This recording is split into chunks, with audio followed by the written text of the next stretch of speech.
Assalamualaikum warahmatullahi wabarakatuh. Kali ini kita akan membahas struktur beton gedung 1 dengan topiknya adalah analisis balok beton betulang tulangan tunggal.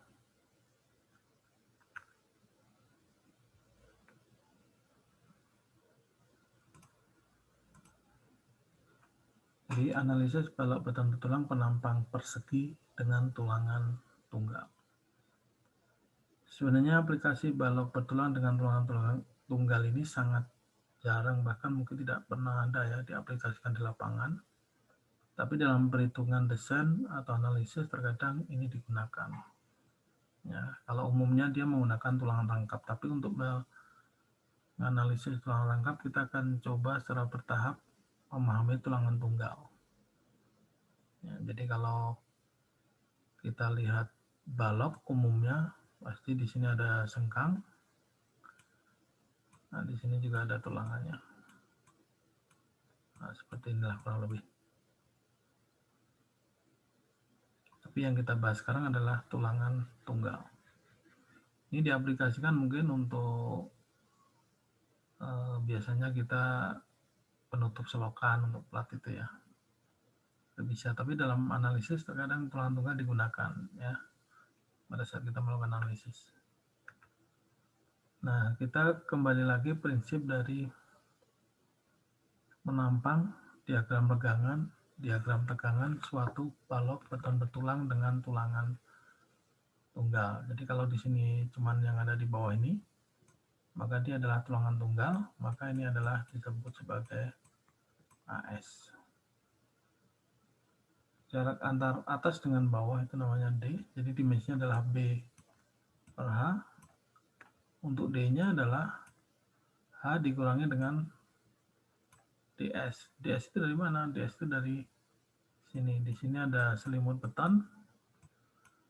Nah, karena di sini tidak ada sengkang, kita bisa DS ditambahkan di sini ada sengkang misalkan, sengkang ke sana. Nah, maka selimut beton ditambah diameter sengkang ditambah dari setengahnya kalau dia cuma 1. Kalau 2 nanti dicari titik beratnya. Ya, di sini regangan betonnya 0,03, sudah kita bahas mengambilnya kenapa 0,03. Regangannya adalah nanti kita cek regangannya berapa yang bekerja pada beton ini. Di sini adalah C, titik pusatnya, maka kita ekuivalenkan dalam bentuk persegi menjadi 0,85 C. Di sini menjadi A, dia akan naik.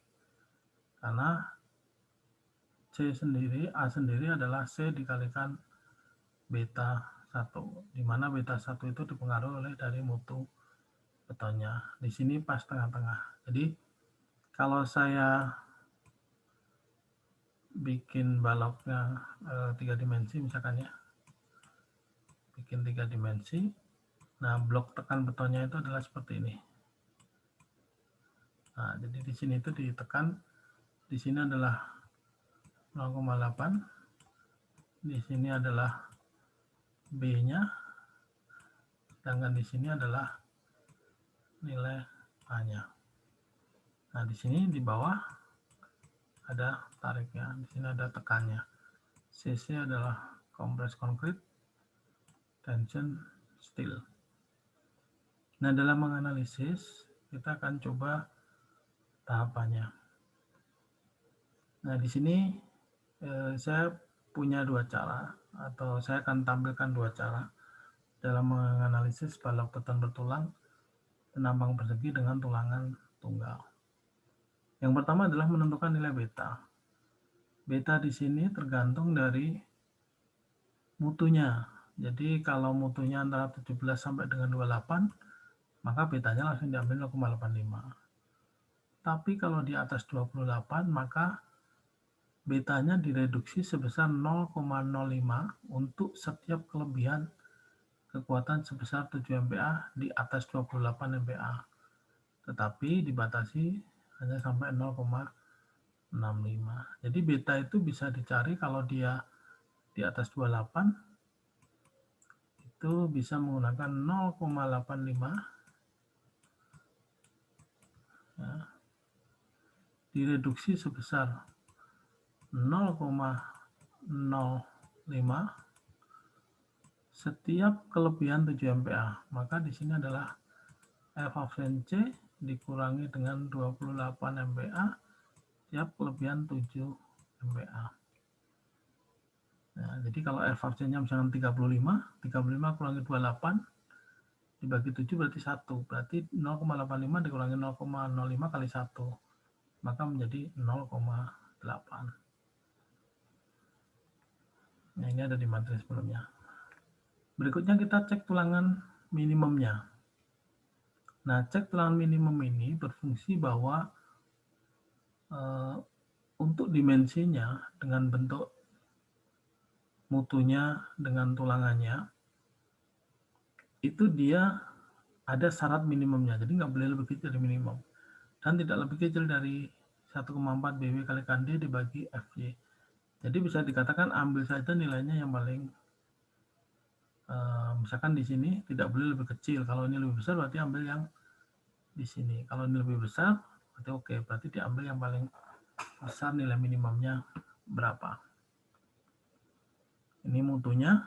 Jadi makanya ketika analisis, mutu beton sudah ada, mutu baja sudah ada, dimensi sudah ada BW per H. Sedangkan D-nya adalah selimut beton juga sudah ada.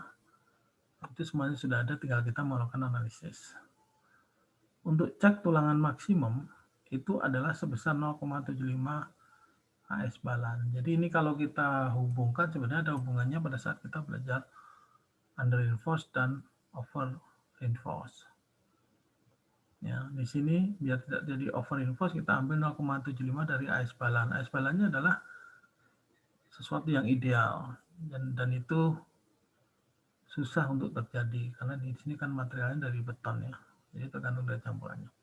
Kalau dia lebih kecil dari minimum ya sudah berarti belum apa-apa dia pasti akan melendut. Kalau lebih besar bahayanya kalau pada saat kita beban kita melebihi dari yang disyaratkan, sehingga maka kita menggunakan 0,75 AS balan.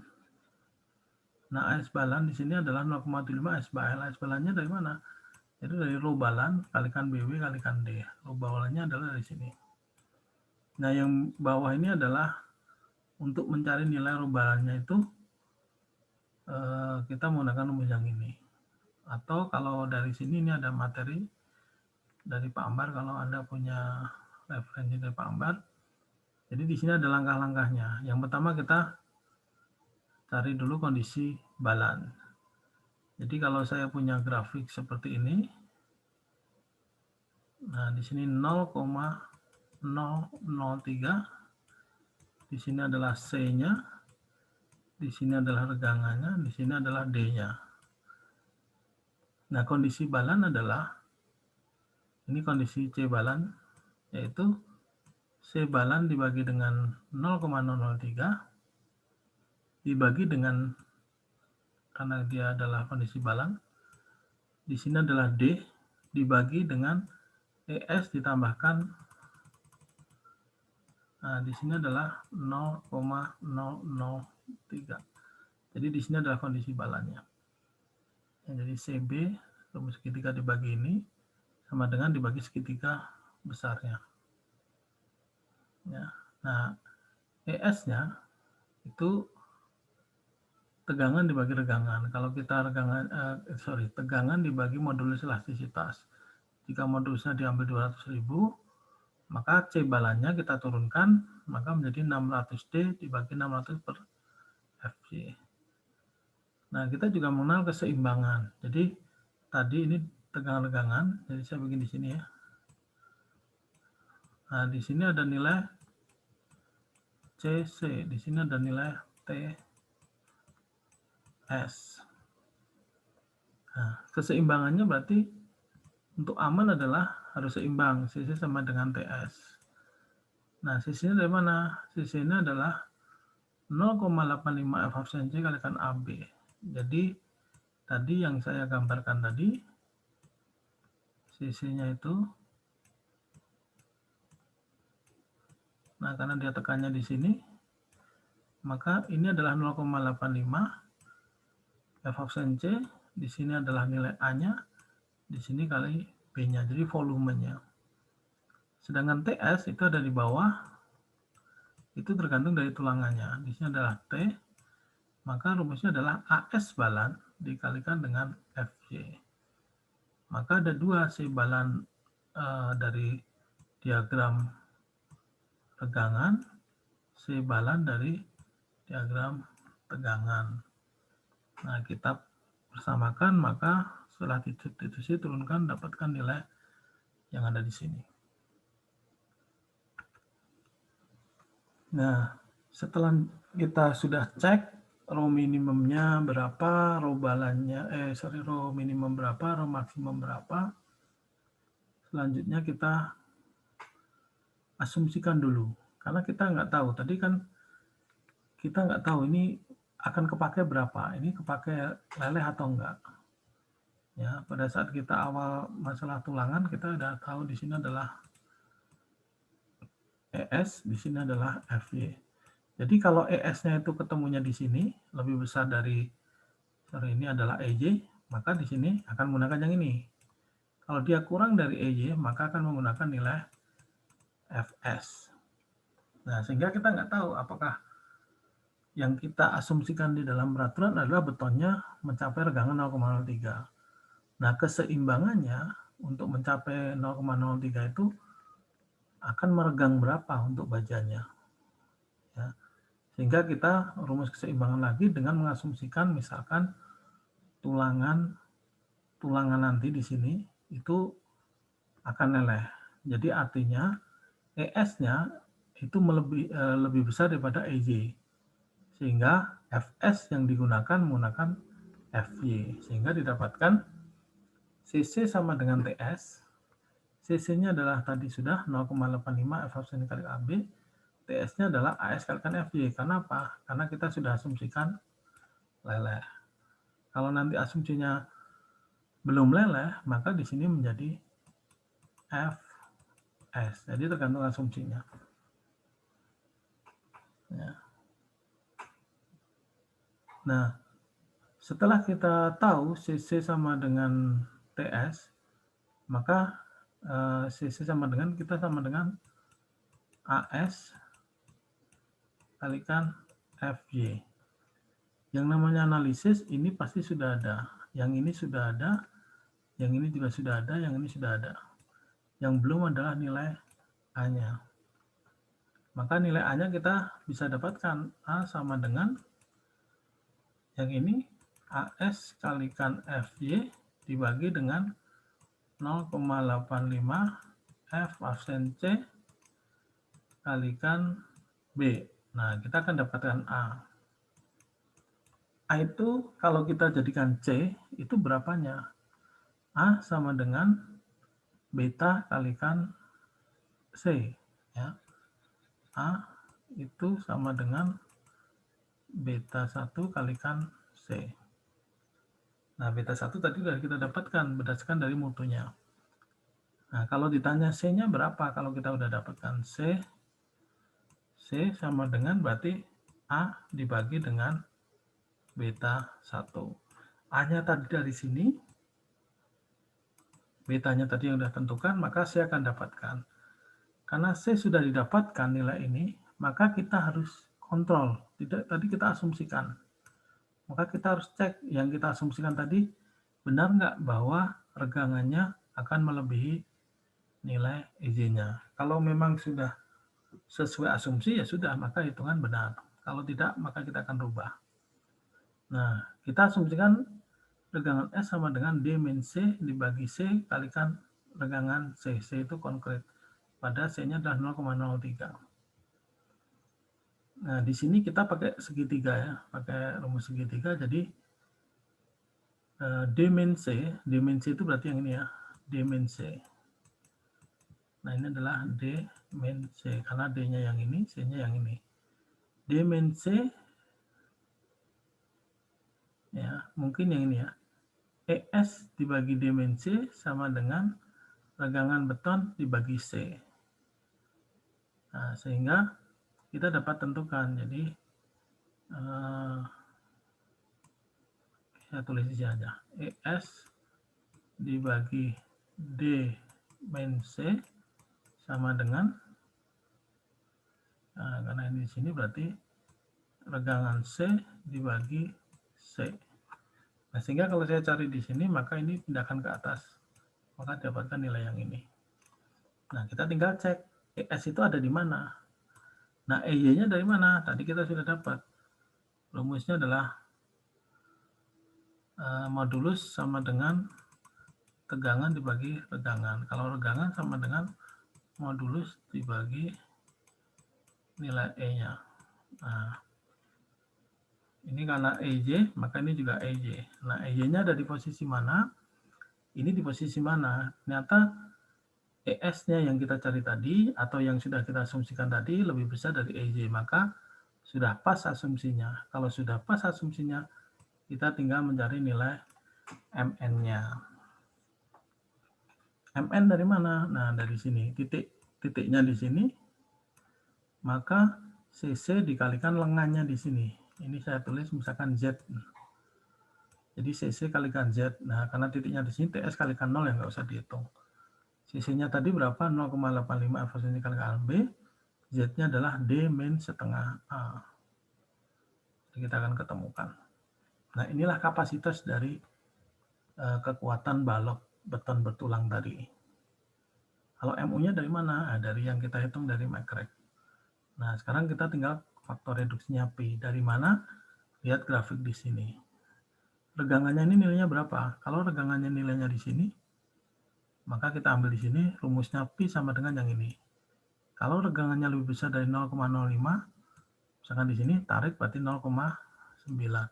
Kalau kurang dari 0,2, tarik di sini kita ambil 0,65.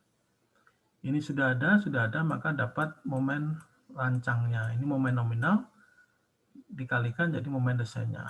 Bandingkan dengan ini aman atau tidak. Nah, itu adalah cara menghitung balok beton bertulang untuk tulangan tunggal. Nah, jika asumsi tulangan tarik ternyata belum leleh, maka yang tadi kita hitung tadi sudah tidak dipakai lagi. Kita mulai lagi dari nol. Ya, jadi nilai A atau C dengan asumsi tulangan tarik belum leleh.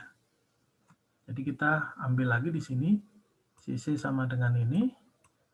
Di sini adalah 0,85 F kosen C kalikan A kalikan B sama dengan, ini TS-nya AS kalikan FS. Karena kita ternyata belum leleh gitu ya, ternyata belum leleh. Kita kalikan FS. FS kita tahu bahwa FS sama dengan regangan S dikalikan dengan modulus. Modulus adalah tekan bagi regangan. Sehingga kalau ditanya regangannya, nilai ini dikalikan dengan ES. Ya. Terus nilai ES dari mana? ES kita sudah punya rumusnya. D min C dibagi C kalikan 200.000. Ini adalah FS. Nah, yang belum diketahui yang mana? C. Ini A-nya belum diketahui. Ini sudah diketahui, ini sudah diketahui, ini belum. Ya, karena kita baru asumsikan. Sehingga kalau tulis di sini 0,85 F of C A kalau jadikan C maka sama dengan beta 1 kalikan C ya. Kalikan B sama dengan AS kalikan yang ini. Nah, ini. Masukkan di sini. Nah, di sini ada komponen D-nya sudah ada ya. Komponen C di sini adalah komponen C ya. Ini benar ya, A sama dengan B kali C. Oke, benar. Nanti kita cek lagi kalau ada yang salah. Nah, maka kita dapatkan nilai C-nya berapa. Nilai C-nya berapa? Cek lagi di sini. Apakah belum leleh? Yaitu ES kurang dari EY, karena di sini kan harus seperti ini. Nah, di sini EY maka ES-nya ada di sini. Nah, ES-nya ada di sini. Apakah benar? Kalau benar, selesai. Hitung lagi MN-nya, hitung lagi P-nya, maka kita ketemu MO kurang dari P kalikan MN.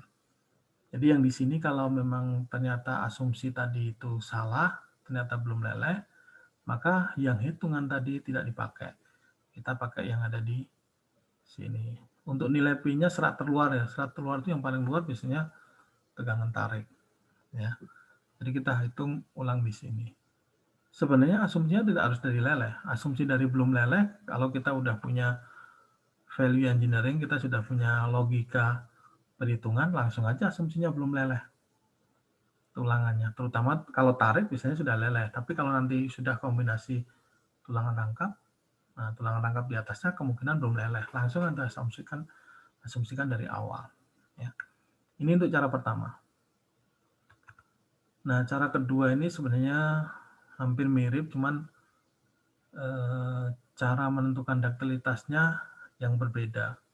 AS minimumnya juga sama, betanya sama, tulangan minimumnya sama, asumsinya juga sama, kita hitung sama, cuman nah di sini contohnya menggunakan A harus lebih kecil dari A balan, sehingga C balannya akan didapatkan.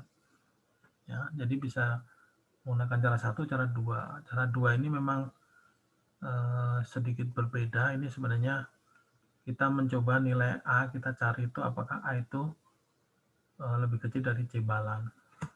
Ya, jadi kita cari A yang kita hitung di sini. Ini kan kita dapat A nanti ya. Cek dengan A balannya. A balan dari mana? Kalau kita ambil A balan kan sama dengan kalikan C balan kan. Nah, nanti apakah lebih kecil atau enggak. Jadi kalau tadi kita ambil 0,75, kalau yang ini bisa juga 0,8, bisa juga 0,9. Ya, jadi ini mendekati overinforce kalau ini ya, dengan syarat yang ini ya. Jadi dengan syarat abalan. Ya, nanti boleh menggunakan satu, boleh dua, tapi umumnya yang dipakai adalah cara satu. Ini hanya untuk gambaran lain saja. Jadi kita juga bisa menggunakan cara kedua. Nah, di sini juga sama, dicek apakah asumsi kita sudah leleh atau belum. Kita cek di sini. Jadi bedanya tadi adalah hanya pada saat menghitung duktilitas, yaitu cek duktilitas. Ya, kalau yang tadi dicek dengan AS maksimum, kita langsung cek duktilitasnya sampai berapa di sini. AS balannya. C balannya dari mana? C balannya tadi yang kita hitung tadi. Ya, jadi di sini dibagi dengan yang tadi gini. Kita jumlahkan D. Ini tadi ya. Ketemunya di sini. Di sini bisa dibalik C balannya, di sini adalah C balan. Ya, bedanya hanya di sini saja ya. Nah, ini akan enak pada saat kita menentukan overinforce, underinforce untuk tulangan rangkap. Nah, ini cara ini enak karena kan kita menentukan hanya kondisi balance saja ya. Ya. Tapi sebagai wawasan saja, nambah wawasan. Nah, di sini tentukan nilai MN-nya. Ya. Tentukan nilai P-nya dari grafik tadi sudah, MO-nya akan kita dapatkan. Nah, jadi ini adalah dua cara pada saat kita mencari menganalisis balok bertulang tulangan tunggal. Jadi karena menganalisis maka mutu betonnya sudah ada, mutu bacanya sudah ada, jumlah tulangan sudah ada, selimut beton sudah ada, apalagi. Nah, semuanya sudah ada, kecuali yang belum kita dapatkan adalah mungkin kondisi nilai C-nya di mana. Ya, yang kita belum tahu itu dengan kondisi yang ada ini mutunya, maka nilai C-nya itu ada di mana. Nah, ini titik pusatnya apakah di sini, atau di sini kita belum tahu. Nah, C nanti korelasinya dengan nilai A. Ya, jadi seperti itu. Jadi mungkin itu saja untuk analisis balok beton bertulang penampang persegi tulangan tunggal. Jadi usahakan ini dipahami secara baik Sehingga pada saat kita tingkatkan menjadi tulangan rangkap, penambahannya di mana, ya. Terus efek perhitungannya seperti apa. Jadi kita akan lebih mudah. Kalau ininya yang tunggal nggak ngerti, nanti yang rangkap tambah bingung. Nah, jadi tolong ini diusahakan, diulang-ulang, pelajari berulang-ulang, nanti akan dipahami sehingga pada saat tulang rangkap akan menjadi lebih mudah. Itu saja, terima kasih. Assalamualaikum warahmatullahi wabarakatuh.